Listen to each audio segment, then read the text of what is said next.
Hey, and welcome back to Knit Your Stress Away, the podcast all around knitting instead of scrolling.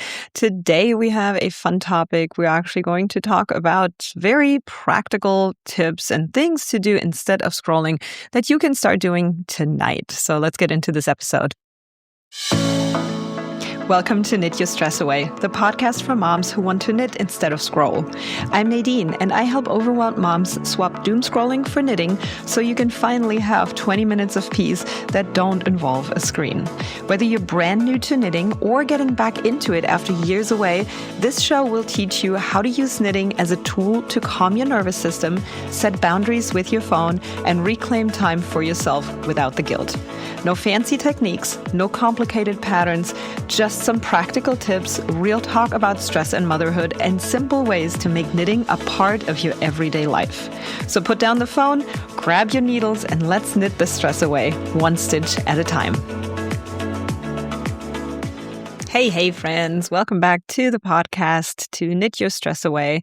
Last week, we talked all about the science of why knitting calms your nervous system. If you have not listened to that episode, go back. It's packed with actual research-backed science that I found as to why knitting is such a great alternative to meditation and other calming habits that you can add into your life. So I can link it up down below in the show notes, but you can also just head back. It's literally the episode before this one, episode 105. But this week, I wanted to get a little more practical. Last week was a lot of theory and, the reason why you do want to pick up knitting if you haven't, or the reason why you probably kind of already realized, hey, this is calming me. This is making me feel good. We kind of got into the reason why that's happening. But today we want to get practical. Here's the thing. You could know all about the science in the world, but if you don't actually do the thing, nothing really changes, right? So today I want to give you 5 specific things that you can do instead of scrolling, starting tonight. And whatever other time you tend to scroll, I just feel like the nighttime is one of those very important times to stop the scroll and, kind of ditch the phone and do something that is a lot more beneficial because we are sleeping at night and we're trying to get to sleep. And if we scroll, we got into it in the last episode, things happen that are not as beneficial to our sleep and our sleep cycles and so on. So I'm saying tonight, but you can do this anytime that you tend to scroll. For me, I try to kind of ditch the habit of just having my phone as the first thing that I pick up. Instead, I want to pick up my book or my knitting or something else, right? So it goes for any time you scroll, but for those nighttime scrollers, if you're this is when you want to start it. And just to be very clear here, there's no judgment, no shame here, guys, right? We all do this. We all do this. There's literally no way to just completely ditch it. But this is just to serve as a reminder for these practical alternatives that actually work. Because in order to continue to practice it and to continue to work on it, we need the reminders, okay? That's why I'm here. So let's dive in.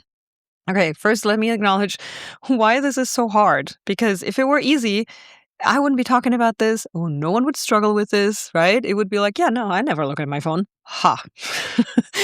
But you're not scrolling because you're weak or you're lazy, right? You're scrolling because your brain is literally wired for it. And you better believe that the social sites and the ad people out there know exactly how to hack your brain that way, so that you stay addicted to it.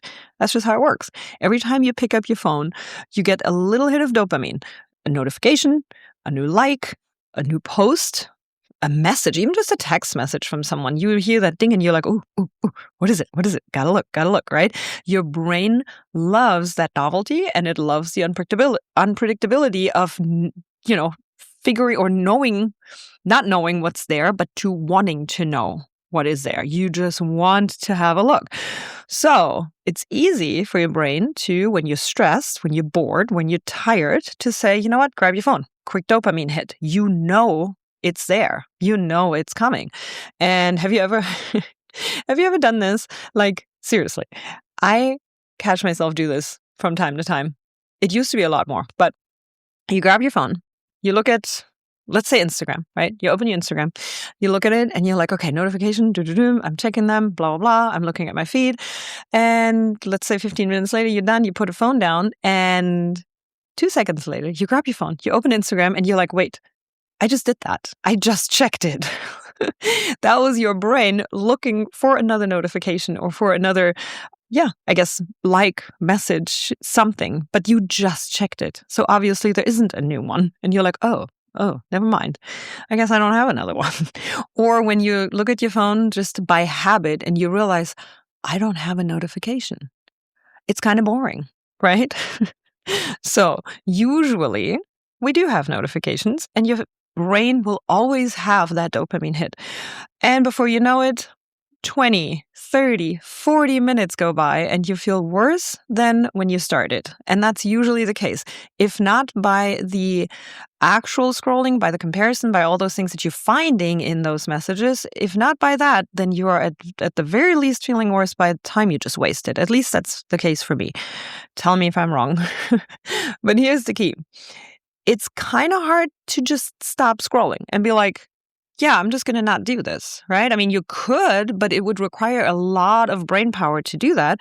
And if you're doing this, like, the later in the day you do this, your brain is already tired at the end of the day. And your decision power has been depleted all day long by making small or big decisions, but we make so many of them. So now your brain is just giving into the easiest thing that there is, which is scrolling. So what you need is you have to replace it with something else. Your brain needs something to do. Your hands need to be busy, right? Otherwise, you'll just default right back to the phone every single time. So I compiled 5 things for you that you can do instead, and I would highly recommend picking one and starting tonight. All right. Alternative number 1, knit for 15 minutes. I know, it's obvious, right? But hear me out. So you don't have to finish a project. You don't even have to do it well or make a ton of progress, like on a specific project, but you just sit down with your needles and your yarn and do 10 rows of whatever it is, or however many rows. You can also set a timer. Set a timer for 15 minutes, put your phone in another room, and then just knit. And maybe have some music on, maybe have a little meditation sound on, or even a podcast in your ears if you feel like it's too boring, right? To do this, like, going straight from scrolling and input and, stimulation to, like, just knitting, and then your brain is, like, empty. If you're brand new to knitting, what you can do is just practice one thing. Like, you can practice casting on for 10, 15 minutes, or you can practice the knit stitch over and over.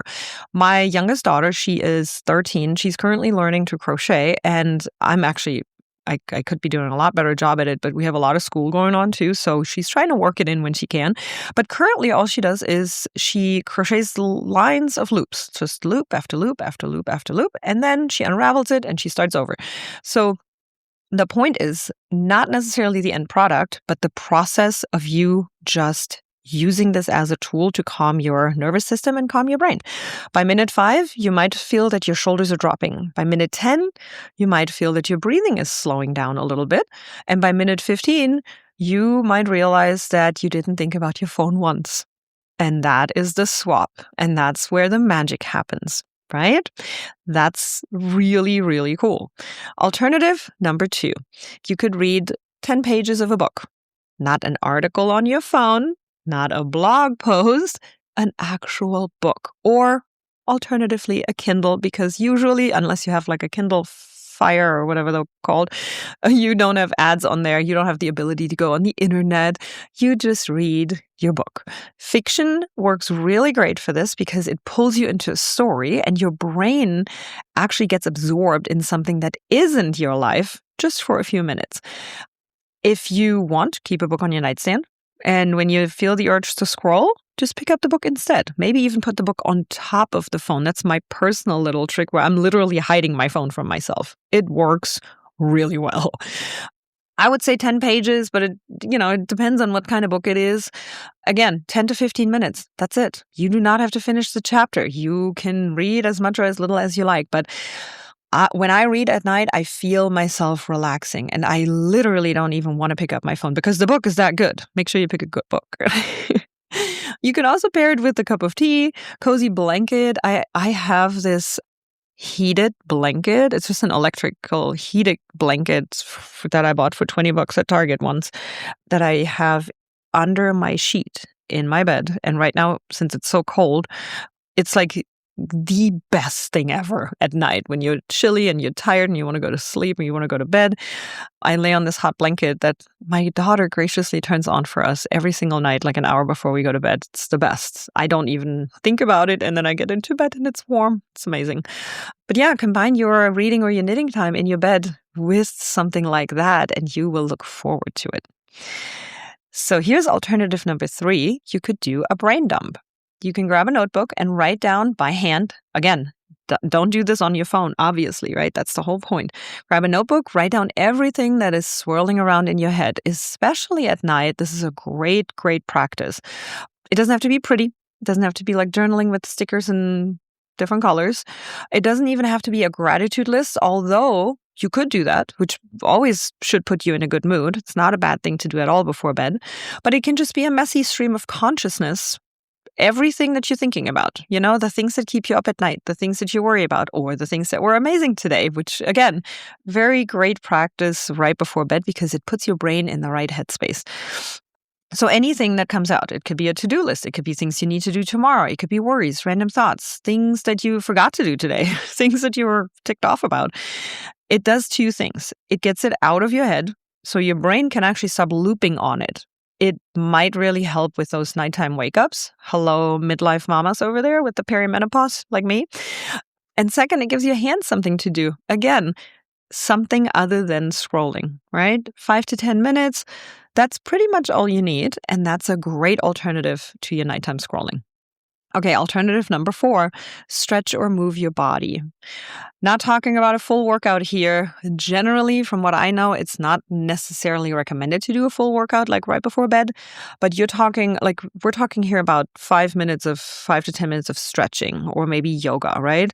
You can lie on the floor. You can do some cat and cows if you know what those are, where you bend your back and you stretch your back.